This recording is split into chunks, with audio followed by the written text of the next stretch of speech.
मंदिर जाने से एक नहीं अनेक लाभ होते हैं।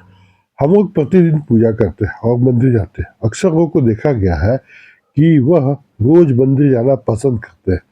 और मंदिर जाने से क्या होता है कि आपके मन में शांति मिलती है। और आपको ये बता दें कि मंदिर का अर्थ क्या होता है।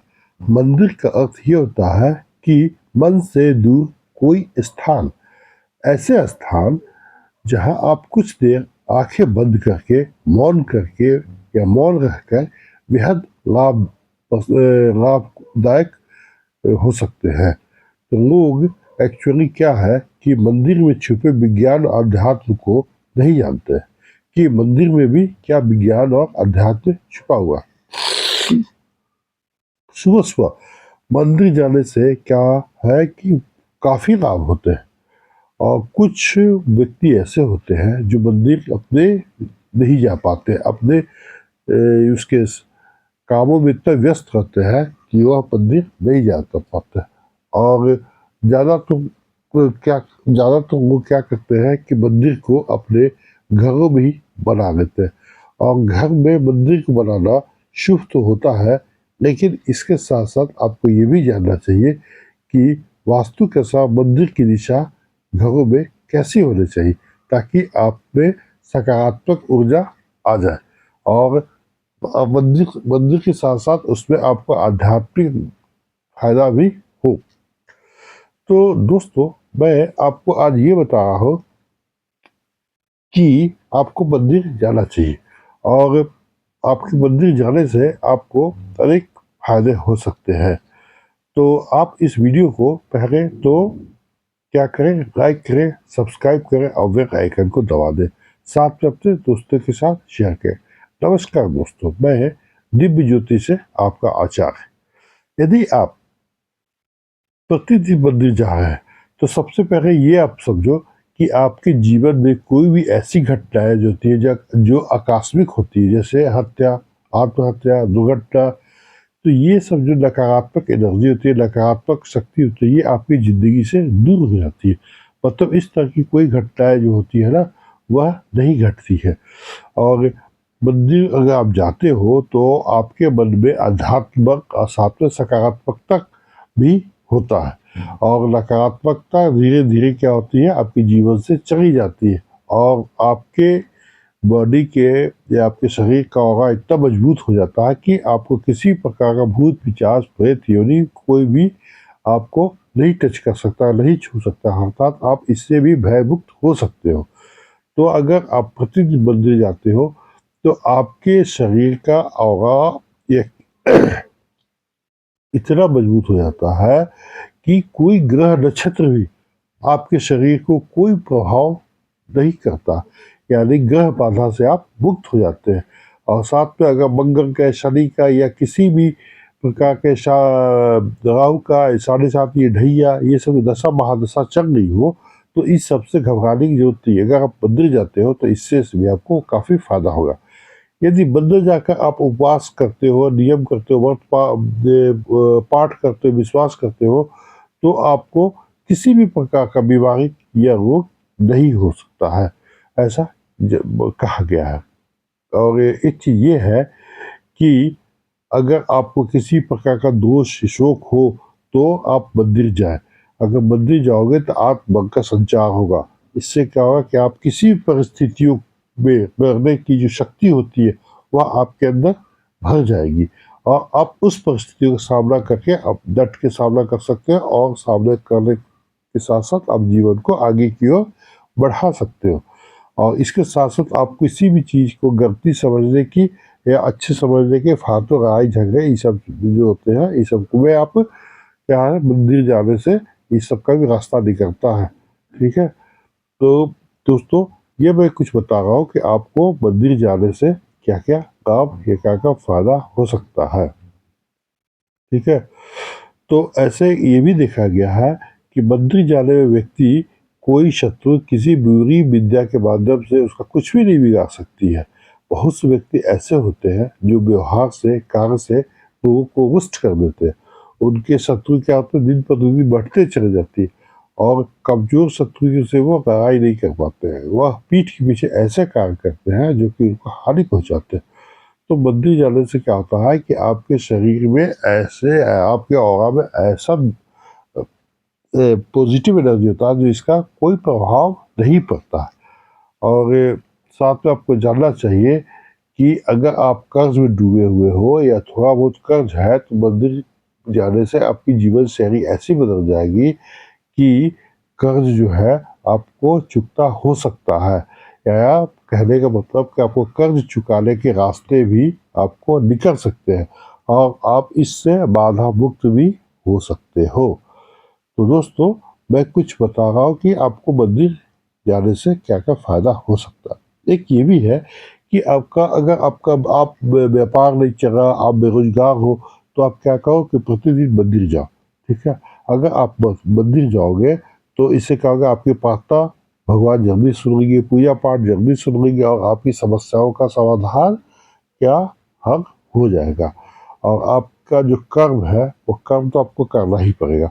अगर आप कर्म करोगे तभी भगवान भी आपके साथ रहेगा और आपका मदद करेगा। अब हम आपको ये बता रहे हैं कि अगर आप मंदिर जाते हो और मंदिर जाने के दौरान क्या होता है कि कोई भी व्यक्ति अगर आपका पैर छूता है, एक तो ये है कि आप जब भी मंदिर जाओ तो मंदिर में किसी के पाँव न छुए। ठीक है, अगर आप मंदिर में किसी के पाँव छुओगे तो इसका मतलब क्या होता है कि आप उस व्यक्ति को भगवान से ऊंचा दर्जा दे रहे हो, जो कि संभव नहीं है कि आप उस व्यक्ति को भगवान से ऊंचा दर्जा दो। ये भगवान का क्या है, अपमान है। इसलिए आप क्या करो कि मंदिर में एक तो किसी व्यक्ति को या किसी भी व्यक्ति का पैर मंदिर के अंदर नहीं छूना चाहिए। ठीक है, दूसरी बात क्या है कि आपको अगर मंदिर में किसी प्रकार से बहसबाजी होती है, झगड़ा होता है, कलेश होता है, तो इस सबको है ना आप नेगेट करते समझे। और आपको मंदिर जो है प्रतिदिन पैदल ही जाना चाहिए। अगर पैदल जाओगे तो इससे क्या होगा कि आपके व्यापार में वृद्धि होगी। क्यों? क्योंकि आपका जो प्राण वायु है वह उससे आपका बॉडी का कनेक्शन बन जाएगा। तो आपको पैदल जाना ज़्यादा अच्छा रहेगा। अब एक बात ये भी है कि मंदिर में हम तो घंटी बजाते हैं, तो आपको पता है जब घंटी बजाते हैं तो घंटी की टनकार जो होती है 7 सेकंड तक घूमती है, जो हमारे मस्तिष्क के विषादों को हटा देती है। ऐसा भी कहा जाता है कि छोटी घंटी से हमारा पित्त दोष संतुलित होता है, साथ में ध्वनि से बैक्टीरिया भी नष्ट हो जाती है।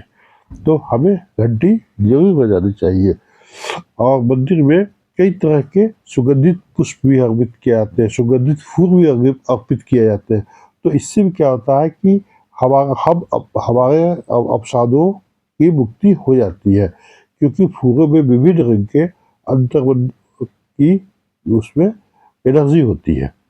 और एक तो वहाँ पर कपूर अगरबत्ती भी जलता है, जो कि हमारे मस्तिष्क के नकारात्मकता को हटा के क्या होता है कि पॉजिटिव में, सकारात्मकता में बदलता है। साथ में हमारे जो नेगेटिव प्रतिरोधक क्षमता है या मंदिर में जो भी बैक्टीरिया है या इस प्रकार का इन्फेक्शन है, वो सब क्या होता है कपूर का धुआं या आपका अगरबत्ती का धुआं, ये सब जो होता रहता है ना वहाँ पे, तो वो सब है सो आपको सबका भी पॉजिटिव एनर्जी आपको मिलता रहता है, जो कि अपने जीवन में काफ़ी अच्छा होता है। अब हम बताते हैं कि मंदिर में आरती होती है और आरती के दौरान हम लोग ताली बजाते हैं, तो यह एक इक्विपेशन का काम करता है। इससे क्या होता है कि हमारे रक्त संचार सुचारू रूप से संचरित होते हैं और शरीर की जो मांसपेशियाँ होती है वह मजबूत होती है। और हम लोग चालीसा पढ़ते हैं, आरती करते हैं, तो आरती करने से, चालीसा पढ़ने से क्या होता है हमारे वाणी दोष भी दूर होता है और ओम का उच्चारण करने से हमारा चित्त एकाग्रचित्त होता है। और आरती के बाद शंख बजाया जाता है, तो शंख जो होता है एक तो सुखदायी होता ही है और स्वास्थ्य के लिए भी अच्छा होता है। इसके साथ साथ एक बात ये भी है कि शंख बजाने वालों के जो फेफड़े होते हैं वह काफ़ी मजबूत होते हैं। और आरती के बाद क्या था, देवी देवताओं को का हम लोग जयघोष करते हैं। जयघोष जो करते हैं उससे क्या होता, हमारे आत्मविश्वास में की जागृत होती है, इससे देशभक्ति की जागृत होती है और हम मंदिर में गौ रक्षा और गौ हत्या बंद कराने का संकल्प भी लेते हैं। और आरती लेने के लिए हमारी हथेली की जो कोशिकाओं को निम्न ऊष्मा मिलती है और हमारे भीतर पड़ रहे सभी विषाणु और जीवाणु समाप्त हो जाते हैं। तो ये जो है ना, मंदिर की विधि विधान से बता रहा हूँ कि आप मंदिर में आरती करते हो तो क्या होता है, आरती के बाद घंटी बजाते हो तो क्या होता है, घंटी बजाने के बाद आप आरती का जो ऊष्मा लेते हो, आग लेते हो, लौ लेते हो, उससे आपको क्या फ़ायदा होता है। तो ये मैं आपको स्टेप बाय स्टेप बता रहा हूँ। तो अब मैं आपको ये बता रहा हूँ दोस्तों कि अगर आप आँखों की हथेली की गर्माहट से आँखों के पीछे छुपे सूक्ष्म रक्त वाहिका को खोल देता है, ठीक है? और इससे क्या होता है कि ये ज्योत जो है, जो हम लोग देखते हैं, इससे हमारी आँखों की ज्योति भी बढ़ती है। अब हम आते हैं कि आरती के बाद हम नमस्कार या दंडवत प्रणाम करते हैं। तो इससे क्या होता है कि हमारे मन में विनम्रता और श्रद्धा का भाव जागृत होता है और साथ में अहंकार और घमंड का भी नाश होता है। और भगवान के दर्शन के बाद पूजा में आरती के बाद हमें तुलसी और चरणामृत मिलता है, पंचामृत मिलता है या प्रसाद मिलते हैं। तो हमको चरणामृत पंचामृत के साथ साथ हमको उसमें क्या मिलते हैं कि तुलसी का डंग भी मिलता है, यानी तुलसी का पत्ता मिलता है। तो ये तीनों जो हमारे आयुर्वेदिक के लिए काफ़ी फायदे हैं। ये हमारे शरीर के दोषों को संतुलित करता है। तो चरणामृत में दी गई तुलसी को हमें बिना चबाए निगल लेना चाहिए। अगर हम बिना चबाए निगलते हैं तो इससे हमारे रोग ठीक हो जाते हैं। और फिर हम अगर मंदिर में भगव मंदिर में भगवान की परिक्रमा करते हैं तो इससे हमारी सेहत को लाभ मिलता है। वही कि वहाँ पर धरती का जो गुरुत्वाकर्षण का जो शक्ति है, ग्रेविटेशनल फोर्स है, वह हमारे जुड़ का हमारे शरीर के तनाव को निकाल देता है। साथ में गुंबद और कलश से प्रवाहित होने वाली ऊर्जा भी हमारे शरीर को क्या करते हैं कि प्रभावित करते हैं और हमारे पॉजिटिव एनर्जी यानी सकारात्मक ऊर्जा हमारे प्रदान करती है। वैसे तो क्या होता है कि मंदिर का जो जमीन होता है, भूमि होता है, वो सकारात्मक ऊर्जा का क्षेत्र बना होता है और ऊर्जा भक्तों के पैर के जरिए क्या होता है कि भक्तों के पैर के जरिए प्रवेश करती है। और मंदिर के अंदर हमें इसलिए क्या करना चाहिए, नंगे पाँव जाना चाहिए। अगर आप मंदिर में जाकर अपनी मनोकामनाओं को बार बार दोहराते हैं तो इससे क्या होता है कि सकारात्मकता ऊर्जा आती है और इससे क्या होता है कि नेचर जो होता है, प्रकृति होता है, वह सक्रिय हो जाता है, एक्टिव हो जाता है और हमारी मनोकामनाएं जो होती है वह धीरे धीरे पूर्ण होने लगती है। अब हम आपको कुछ पेड़ों के बारे में बताते हैं कि हर एक मंदिर में पीपल के पेड़, बरगद के पेड़, नीम के पेड़, केले के पेड़, तुलसी के पेड़ आदि वृक्ष लगे रहते हैं और इसे हम जग देते हैं और साथ ही से नमस्कार भी करते हैं। तो ये जो पेड़ होते हैं, ये जो वृक्ष होते हैं, वो हमें क्या करते हैं, ऑक्सीजन देते हैं, साथ में हमें दिव्यता भी प्रदान करते हैं और हमारे मन को शांत भी करते हैं। उसके बाद हम क्या करते हैं, मंदिर में दान करते हैं और दान करने से हमें अनेकों लाभ होते हैं। तो मंदिर में हम दान करते हैं, इससे क्या होता है कि हमें क्या होता है कि चीज़ों के प्रति आसक्ति नहीं पाते हैं कि हम अपने, इसका मतलब होता है हम सामाजिक दायित्व का भी निर्वाह साथ में करते हैं, इसके दान के जरिए या मंदिरों के जरिए। और एक तो ये भी है कि मंदिर में जाने से हमें पंचांग और तीज त्योहार की जानकारी भी समय समय पे मिलती रहती है और साथ में हमें धार्मिक ज्ञान भी बढ़ता है। जैसे क्योंकि वहाँ मंदिर में गीता का उपदेश का गीता वेद उपनिषद आदि के बारे में जानकारियाँ मिलती रहती है, वह लिखा रहता है कुछ ना कुछ, तो कोटेशन तो हम लोग पढ़ते हैं। तो अब एक और बताते हैं कि जो व्यक्ति मंदिर में हाथ जोड़कर खड़ा रहता है तो हाथ जोड़ने से हमारे फेफड़े और हृदय को काम मिलता है। वही इससे प्रतिरोधक क्षमता का भी विकास होता है। कहते हैं कि हथेलियों और उंगली के उन बिंदुओं पर दबाव पड़ता है जो शरीर के कई अन्य अंगों से जुड़ा है। इससे अंगों में ऊर्जा का संचरण होता है। तो हमें हाथ जोड़कर मंदिर में रहना चाहिए और हम हमेशा चंदन या केसर का तिलक दोनों भाव मस्तिष्क पर लगाते हैं। तो इसका क्या अर्थ होता है कि तिलक जहाँ लगाते हैं वहाँ में शांति का अनुभव होता है और इससे हमारी एकाग्रता भी बढ़ती है। और इसके पीछे जहाँ तिलक लगाते हैं उसका ठीक पीछे आत्मा का निवास होता है और आज्ञा चक्र और सहस्त्र चक्र के बीच में जो बिंदु है वहाँ आत्मा निवास करती है, जो कि नीले कलर की होती है। और हम खुद चंदन लगाने से हमें आत्मिक लाभ होता है। अब वैसे तो दोस्तों वीडियो काफ़ी लंबा हो रहा है, मैं वीडियो ही समाप्त करना चाहूँगा कि एक और बता रहा हूँ कि हम लोग प्रार्थना करते हैं। प्रार्थना में क्या होता है कि हम ईश्वर से जुड़ते हैं। तो ईश्वर या देवी शक्ति से जब जुड़ते हैं तो वह प्रार्थना हमें क्या होता है कि मंदिरों के सहारे या मंदिर के अंदर जो वाइब्रेशन होती है, पॉजिटिव एनर्जी होती है, उसके सहारे क्या होता है कि भगवान से हम लोग की कनेक्शन बनती है। यानी भगवान जो है या हमारे वहाँ पे जो ईश्वर होते हैं, जो मूर्ति में विद्वान होते हैं, उससे हमारी कनेक्शन बनती है और हमें सुनने और देखने में आसानी होती है। और भगवान जो होते हैं हमारे प्रार्थना को अक्सर सुन देते हैं। क्यों? क्योंकि वह मानसिक ध्वनि, प्रार्थना की ध्वनि आकाश में चली जाती है और प्रार्थना के सहारे आपका मन सच्चा और निर्दोष होता है। इसकी सुनवाई आप जल्दी हो जाती है। यदि आप धर्म के मार्ग पे हो तो, अगर आप अधर्म के मार्ग पे हो तो फिर उसमें थोड़ा दिक्कत होगा कि देवता सुनेंगे या भगवान सुनेंगे या नहीं सुनेंगे। तो ये सब है ना, ये तो मन की विश्वास की बात भी होती है साथ में। तो दोस्तों, मैं अपना वीडियो यही समाप्त करता हूँ और आशा करता हूँ कि आपको वीडियो पसंद आया होगा कि मंदिर में जाने से आपको क्या क्या लाभ हो सकते हैं और आपको मंदिर जाना चाहिए।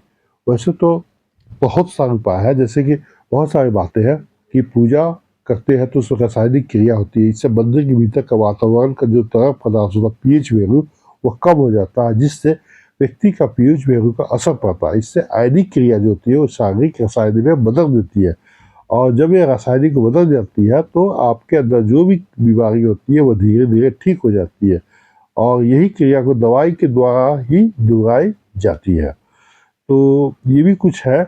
और मंदिर में जब भी आप प्रवेश करें तो अपने शरीर को शुद्ध करें, इंद्रियों को जब से शुद्धि करें, 3 बार उसे आचमन करें और आचमन करने करके ही आप क्या करें कि सब मंदिर में एकाग्रचित्त होकर आप प्रवेश करें। ये सब कुछ होता, तो ये सब कुछ बातें हैं।